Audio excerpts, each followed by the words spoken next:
un análisis de la situación política de América Latina que yo titulo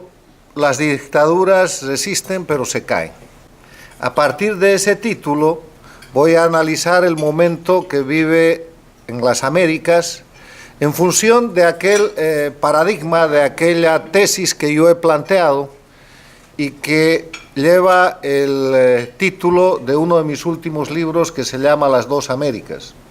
Yo sostengo que hay dos Américas y que el eje de confrontación en esas dos Américas no es un eje cultural, no es un eje económico, no es un problema geográfico, es un problema que gira en torno a la democracia. Las dos Américas de hoy día, del año 2017, son la América democrática y la América dictatorial, que son totalmente diferentes en función de los principios, en función de los valores y de la vida de la gente que los países que conforman cada una tiene y puede ejercitar. La América democrática, que gracias a Dios es la mayoría, es la América donde se respeta la libertad, los derechos humanos, los derechos fundamentales. Es la América donde rige el Estado de Derecho, donde hay una aceptable división e independencia de los poderes públicos, con énfasis en la acción judicial independiente, libre. Es la América en la cual hay elecciones libres, periódicas, limpias y justas, que establecen a su vez un principio que es el principio de alternabilidad y el principio de previsibilidad, que son fundamentales para la democracia. Porque en democracia no puede haber un gobernante que se perpetúe en el poder, y en democracia se tiene que saber lo que va a venir. Eso es parte de la institucionalidad. Se sabe cuándo hay una elección, se sabe que de acuerdo a determinadas reglas hay alguien que va a ganar, pero se sabe que el candidato que gane y llega al poder, se sabe cuándo se va a ir. Esa es la alternancia y la alternabilidad en el poder. Y en la América democrática hay un elemento adicional, que es la libertad para asociarse en agrupaciones políticas y la libertad de prensa. Si ustedes miran la América de norte a sur, van a encontrar que Canadá, Estados Unidos, México, Panamá, Costa Rica, Colombia, Perú, Paraguay, Chile, Argentina, Brasil, Uruguay, mantienen esta regla con unos países más, y que el tema de ser democracia no es un tema de ideología, porque muchos de esos países, como por ejemplo Chile, tiene un gobierno socialista, el Uruguay tiene desde hace varios periodos un gobierno de izquierda, pero a ninguno de esos gobiernos se le ha ocurrido cambiar la Constitución para perpetuar un régimen en el poder y con ese régimen cubrir actos criminales y tener impunidad. La otra América, la América dictatorial, es la América que nace en función del renacimiento del castrismo que promueve lamentablemente Hugo Chávez, cuando el año 99, después de tomar el poder en Venezuela, le lleva a la Cuba que estaba agotada, a la dictadura castrista que estaba en su peor momento del periodo especial, le lleva dinero y petróleo. Y el castrismo, a partir de ese instante, recrea su idea de expansión de su denominada revolución, reemplazando el foquismo armado de los 60 por lo que sería el foquismo electoral, que termina conformando lo que en principio se llamó Movimiento Bolivariano, después Proyecto ALBA, socialismo del siglo XXI, y que hoy día simplemente se llaman los países dictatoriales del castrochavismo, que abarcan a Cuba, a Venezuela, a Bolivia, a Ecuador y a Nicaragua, y que han tenido bajo su control en América Latina, a la Argentina de los Kirchner, al Brasil con el Foro de Sao Paulo, de Lula y de Rousseff, que han controlado y controlan todavía los países del Petrocaribe a través del soborno del petróleo, cosa que les permitió tener en su poder la vergonzante Organización de Estados Americanos bajo el secretariado de Insulza, que ahora ha sido recuperada por el brillante secretariado de Almagro, y que conformó lo que hoy día tenemos, que es un resultado de la observación de la realidad objetiva, que son dos Américas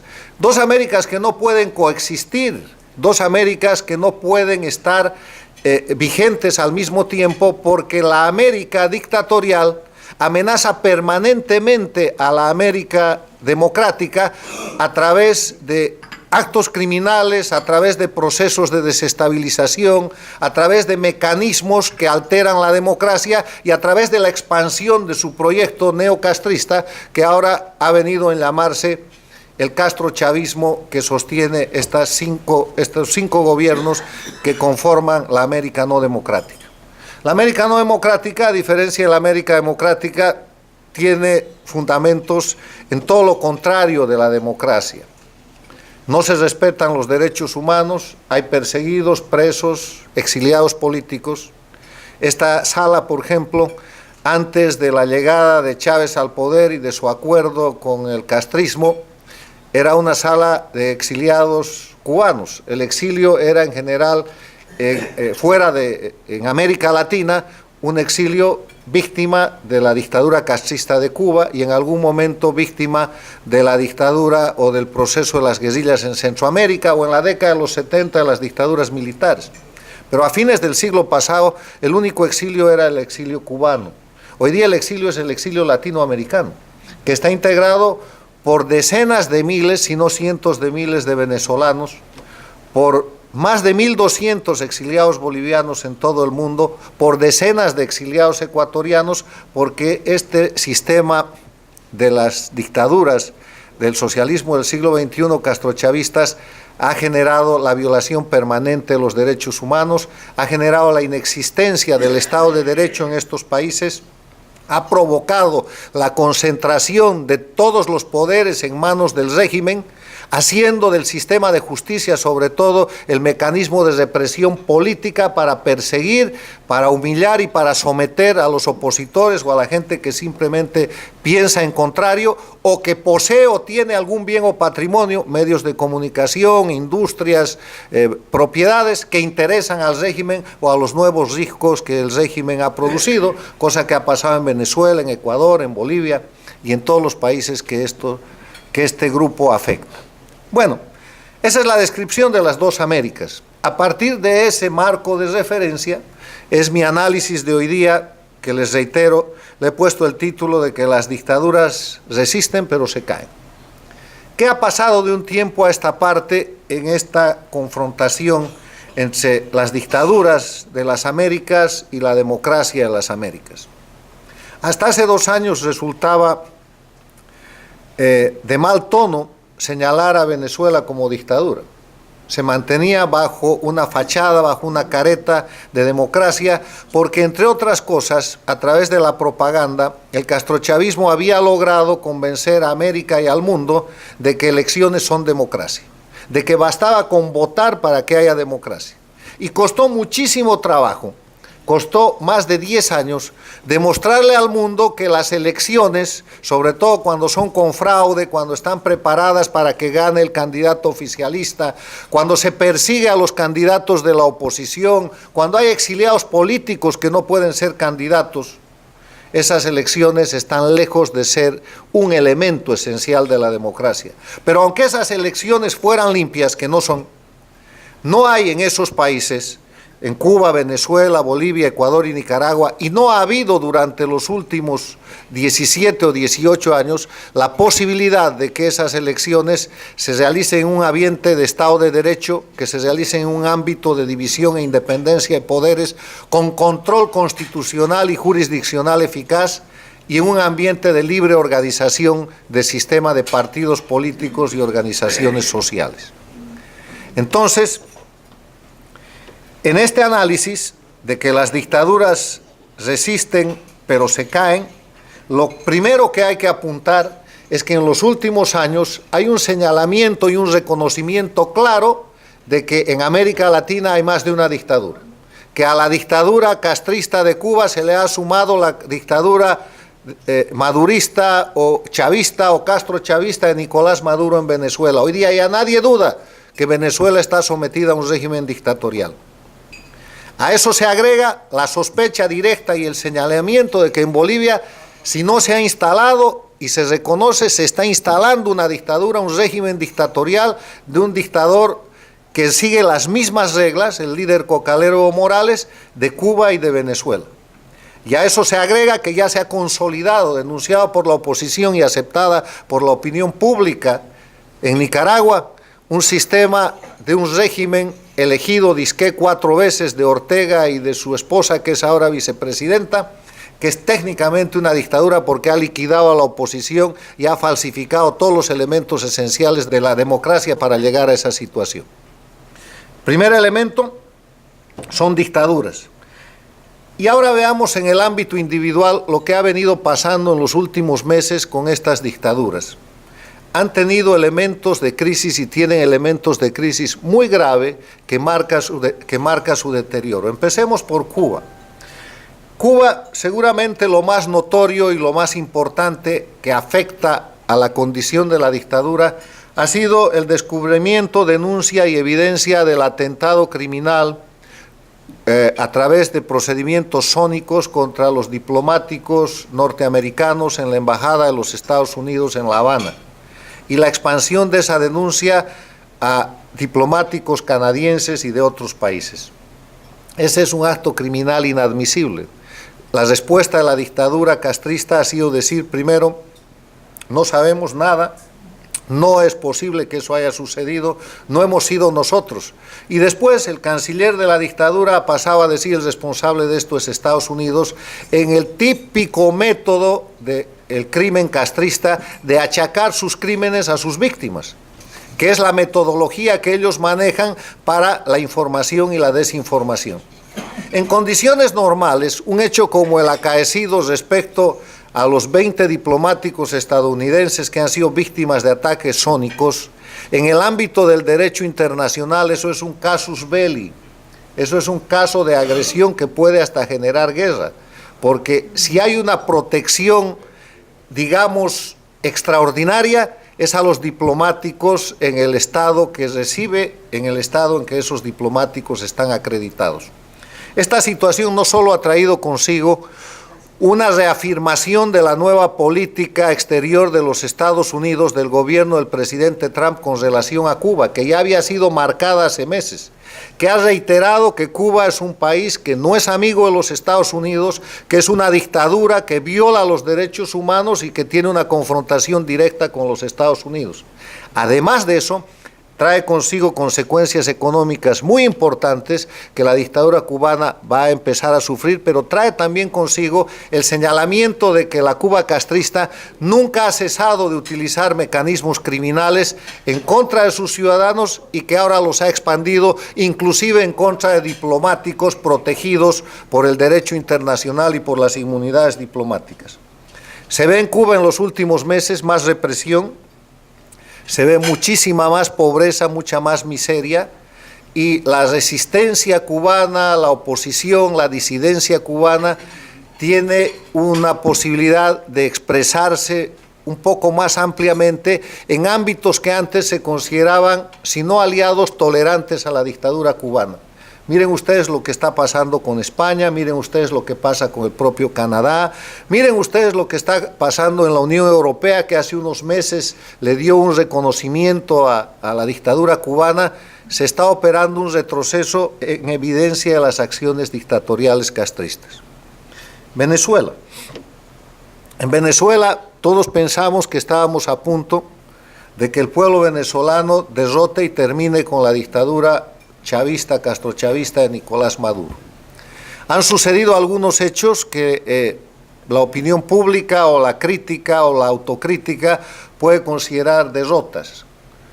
Si fueran tal cosa, son muy parciales, porque permítanme el siguiente análisis.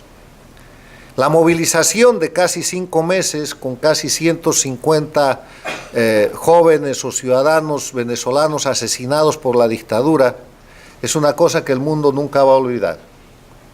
La resistencia del pueblo venezolano expresada en las calles y la furia con la que se ha reprimido, se ha asesinado, se ha encarcelado, se tortura a los presos políticos en Venezuela es de conocimiento mundial.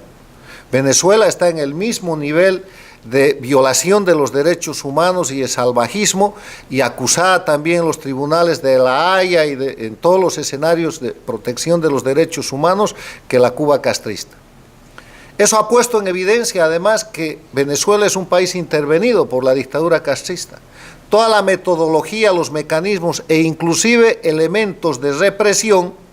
no son específicamente venezolanos, vienen de afuera, van de Cuba. Se ha podido probar la presencia de militares bolivianos enviados por el régimen también castrochavista de Evo Morales, que han participado en la represión contra el pueblo venezolano. Corriendo hacia adelante, la dictadura de Venezuela ha llevado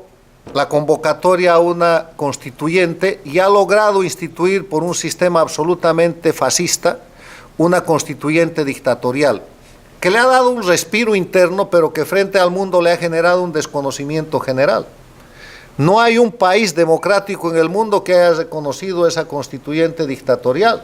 La han desconocido desde Canadá, Estados Unidos, México, todos los países latinoamericanos de la democracia, España, la Unión Europea, y ha recibido el apoyo de Cuba, Bolivia, Nicaragua, por ahí Rusia, Corea del Norte y eventualmente la China. O sea, está claro que los países no democráticos en algún momento, por intereses económicos o políticos, dan cierto tipo de respaldo terminal a la dictadura venezolana. El fraude electoral que se acaba de cometer, porque esa constituyente dictatorial convocó a elecciones regionales, se fueron a esas elecciones regionales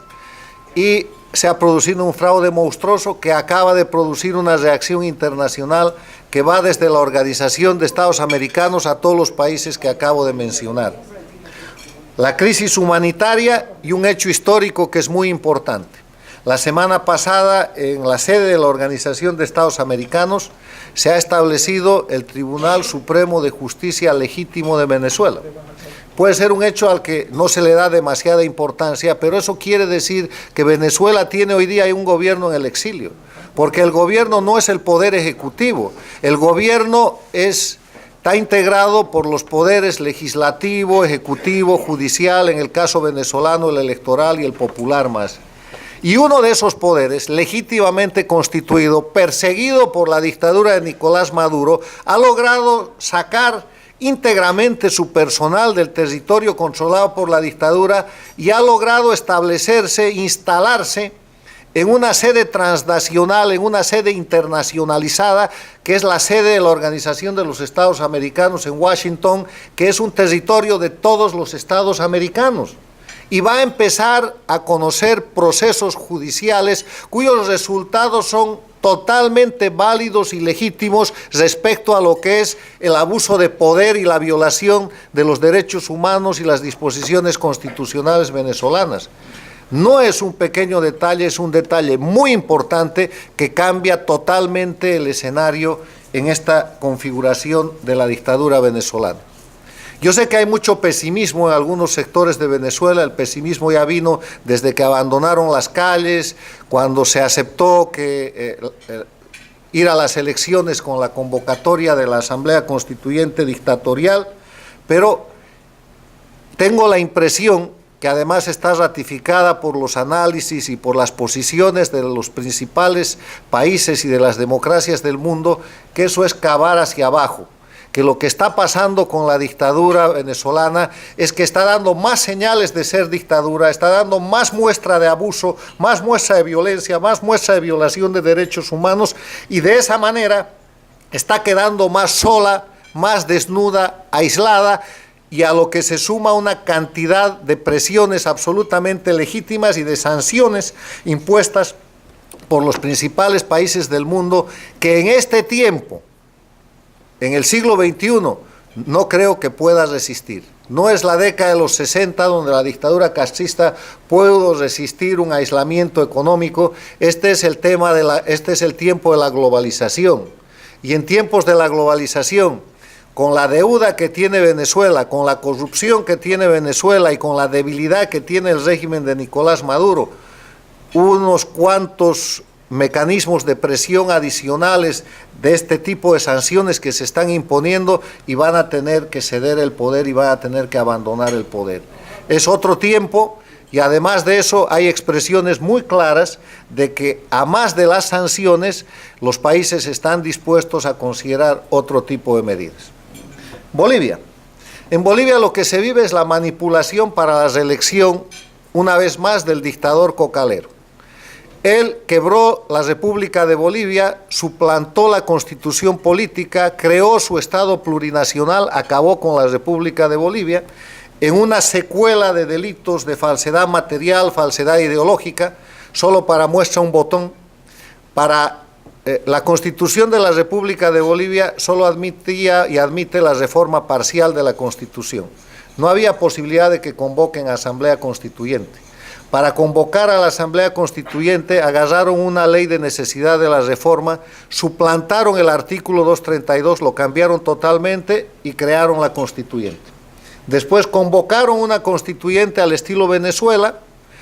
escribieron una Constitución que no les servía y volvieron a violar la Constitución política del Estado para que sea el Congreso ordinario el que redacte la Constitución, y después con ese texto hicieron fraude electoral, atacaron 6 gobernadores, generaron exilio, generaron masacres como la masacre del Hotel Las Américas en Santa Cruz, del Porvenir en Pando, la de la Calancha en Sucre, en Chuquisaca, y lograron imponer la Constitución del Estado plurinacional. Esa Constitución, así mal concebida, así suplantada, así delictivamente impuesta, establece que el presidente solo se puede reelegir continuamente una vez. Entonces, Evo Morales, que había sido elegido el año 2005 y que empezó a gobernar el año 2006, apenas aprobó su constitución, fue a una elección el año 2009 y se hizo elegir. Por 5 años, del 2009 hasta el 2014. El año 2014 ya no le correspondía ser reelegido, pero le pidió a su Tribunal Constitucional una interpretación y el tribunal dijo: él ha sido elegido una sola vez, porque la primera vez que fue elegido no cuenta porque eso era la República de Bolivia y la República de Bolivia ya no existe. En el Estado plurinacional él ha sido elegido una sola vez, o sea que vaya y corra, y corrió, hizo fraude de nuevo y el 2014 se hizo elegir por tercera vez. Apenas obtuvo ese mandato, puso en marcha un mecanismo para la reelección indefinida y llevó adelante un referéndum que se celebró el 21 de febrero del 2016, el año pasado, donde le dijo al pueblo boliviano: si quieren la reelección indefinida, digan sí, y si no, digan no, pero si dicen no, el sol se va a ocultar, la tierra los va a maldecir. Asustó a todo el mundo y ganó el no. Entonces se quedó sin posibilidad de reelección y desde entonces ha venido tratando una serie de maniobras para reelegirse. Ahora está intentando la definitiva y ha hecho presentar una demanda de inconstitucionalidad de su propia Constitución,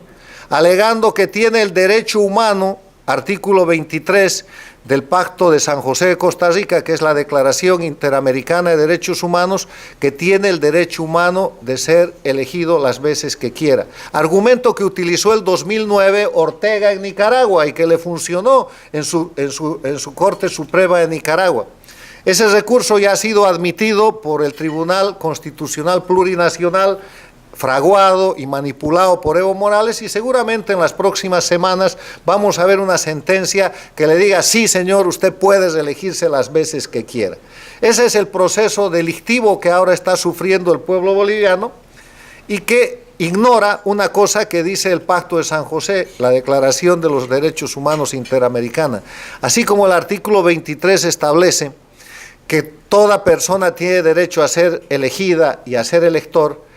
el mismo texto dice que eso está limitado por el derecho de los demás, que el derecho individual de las personas tiene por límite el derecho de los demás, el derecho de la sociedad y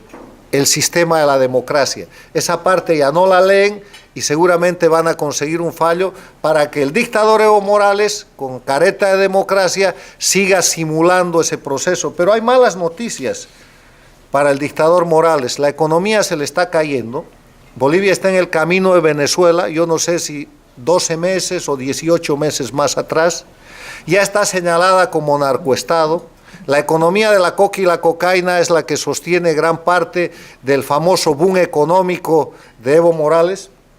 La corrupción está desatada. Acaban de descubrir que el Banco Unión, un banco supuestamente privado controlado por el gobierno, que tiene como ejecutiva principal a la esposa del ministro de uno de los ministros de Evo Morales,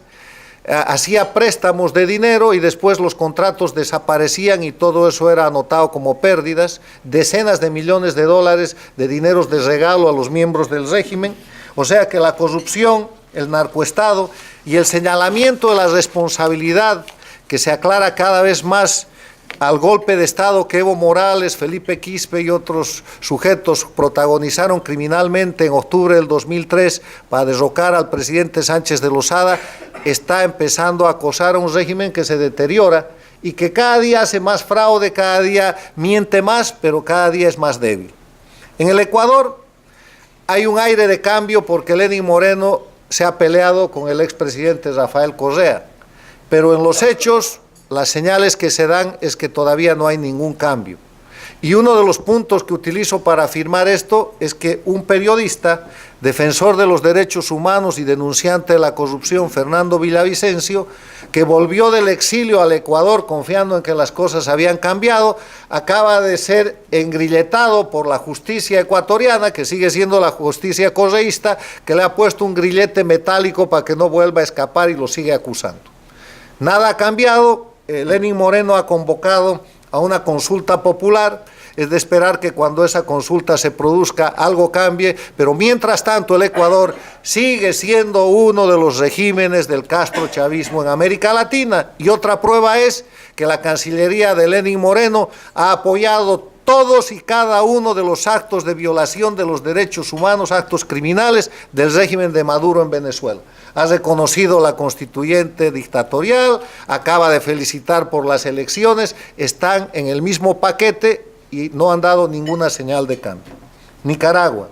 en plena manipulación judicial, en una carrera armamentista para equipar su ejército con armamento ruso y con crecientes escándalos sexuales que ya son propios y conocidos del dictador Daniel Ortega. Han aparecido en la prensa americana una serie de denuncias que ya van más allá de ese hecho conocido, hecho por su hijastra, por la hija de la ahora vicepresidente de Nicaragua, que denunció que Daniel Ortega la violaba, ha escapado al exilio, está en el exilio, no ha podido hacer justicia porque se manipula la justicia, pero sobre eso han llegado nuevos casos de escándalos de corrupción contra este dictador. En ese escenario, resumo las características comunes del castrochavismo. Están dispuestos a todo para permanecer indefinidamente en el poder, porque la permanencia indefinida en el poder les garantiza impunidad. Necesitan impunidad, no tienen a dónde ir. El segundo elemento es que se trata de gobiernos de delincuencia organizada. La Convención de Palermo describe que un grupo de delincuencia organizada se conforma cuando 3 o más personas cometen delitos que tienen penas de privación de libertad de 4 años o más. Y si ustedes observan, el gobierno de Nicolás Maduro, con su vicepresidente, con su gabinete, con su ministro de Defensa, con su partido político, con su asamblea constituyente dictatorial, son más de 3 personas que cometen delitos de falsedad material, falsedad ideológica, asesinatos, instruyen torturas, control de prensa, atentados contra la libertad de prensa, contra la libertad de expresión, pero algo mucho más grave, crímenes contra la humanidad que producen una migración forzada que ha generado centenas de miles de venezolanos en el exilio que perjudican a terceros países porque generan una migración forzosa. Además del señalamiento del narcotráfico y del hecho de que Venezuela se ha convertido en el hub, en el eje del tráfico y comercialización de la cocaína que producen las FARC y los sindicatos cocaleros de Evo Morales en Bolivia, además con fines de sostenimiento logístico al terrorismo de origen islámico en la otra parte del mundo. El otro tema que respalda esta afirmación de que se trata de gobiernos de delincuencia organizada es el hecho de que si ustedes observan las acciones y los hechos de los gobiernos de Cuba, Venezuela, Bolivia, Ecuador con Rafael Correa y Nicaragua con Ortega, no hay un hecho político que no sea un acto criminal. No existe una decisión política que no sea un hecho delictivo. Y eso nos muestra que cuando hablamos de las dictaduras del castrochavismo en América Latina, no estamos hablando de política, estamos hablando de delincuencia organizada, por lo que ya existe una fuerte corriente y una fuerte tendencia para aplicar la Convención de Palermo a las personas que integran estos regímenes dictatoriales. Otro elemento que ya he mencionado es el narcotráfico. Otro elemento es el discurso antiimperialista, que es en verdad anticapitalista, la creación de miseria en sus países, la existencia de perseguidos, presos políticos y exiliados políticos, la inexistencia de libertad de prensa y libertad de expresión, sus vinculaciones con el terrorismo de origen islámico, la utilización del asesinato de la reputación contra los opositores políticos. ¿Qué es el asesinato de la reputación? Atribuyen a los opositores los crímenes que el gobierno comete. Les voy a mostrar un ejemplo muy conocido. Leopoldo López está condenado a 14 años y de prisión por los jueces infames de la dictadura venezolana, por los muertos que se produjeron en las manifestaciones que él lideró contra el abuso y el fraude electoral del régimen. ¿Y quién mató a esos muchachos? Los mató el gobierno, y le han echado la culpa a Leopoldo y lo han condenado a él junto con otro grupo de personas. Eso es asesinato de la reputación. Y han cargado las redes sociales, Wikipedia, Google, diciendo que Leopoldo es un criminal, es un asesino. Así como el caso de Leopoldo, existen casos de periodistas, de militares, de indígenas en el Ecuador, desde el estudiante que ha sido condenado a 6 meses de cárcel por un tuit, o el dirigente que ha sido condenado a 1 año de cárcel por aplaudir, apellida Endara, o el coronel aquel que en el escándalo del 30S salvó la vida de Correa y después fue condenado a 3 años por subversión. En Bolivia pasa lo mismo. Los sediciosos y conspiradores de octubre del 2003 están en el gobierno y enjuician a las víctimas, han encarcelado a los oficiales y militares que defendieron la democracia. Ellos están protegidos por decretos de amnistía y nadie los puede investigar. Evo Morales a la cabeza. En Nicaragua lo mismo, respecto a hechos peores, a los delitos sexuales de Daniel Ortega, que no pueden ser tocados porque él controla la justicia. Y mientras tanto, achacan sus delitos a sus víctimas y les asesinan la reputación. Y el otro elemento es que tienen mucho dinero, dinero ilícito, que ha generado fortunas y que les sirve para manipular el sistema democrático. La democracia se defiende, vemos los avances que les he mencionado, y permítanme concluir esta exposición dándoles mi perspectiva. En este escenario que he descrito y que no es nuevo para ustedes porque todos lo conocen, las dictaduras están resistiendo, estos gobiernos dictatoriales están alentando el proceso electoral mexicano. Ellos quisieran que en México gane López Obrador y van a hacer todo lo posible para eso, para generar un viraje en la política exterior mexicana, que es el principal país dentro de la Organización de Estados Americanos que está señalando la dictadura en Venezuela. Es el país que lidera hoy día el grupo que sostiene los informes del secretario Almagro de establecimiento de la dictadura en Venezuela. El otro elemento que están manejando y que es importante que ustedes y la opinión pública conozca es que con el dinero mal habido de la corrupción están contratando los lobbies más importantes en los Estados Unidos para influir sobre el gobierno del presidente Trump. Ustedes conocen que el lobby, las relaciones públicas, es una actividad lícita y permitida en los Estados Unidos y que todo el mundo tiene derecho a presentar sus opiniones y a llegar al gobierno. Pues les quiero avisar que desde hace mucho tiempo el castrismo, el chavismo, el castrochavismo manejan esos lobbies y tienen importantes lobbies, pero que en los últimos meses las cantidades de dinero y los contratos y el redireccionamiento de la contratación de lobbies para tratar de influir en el presidente Trump y en su gobierno han aumentado y están en crecimiento y hay que saberlo. El otro elemento es que están en grandes campañas de prensa y de desinformación.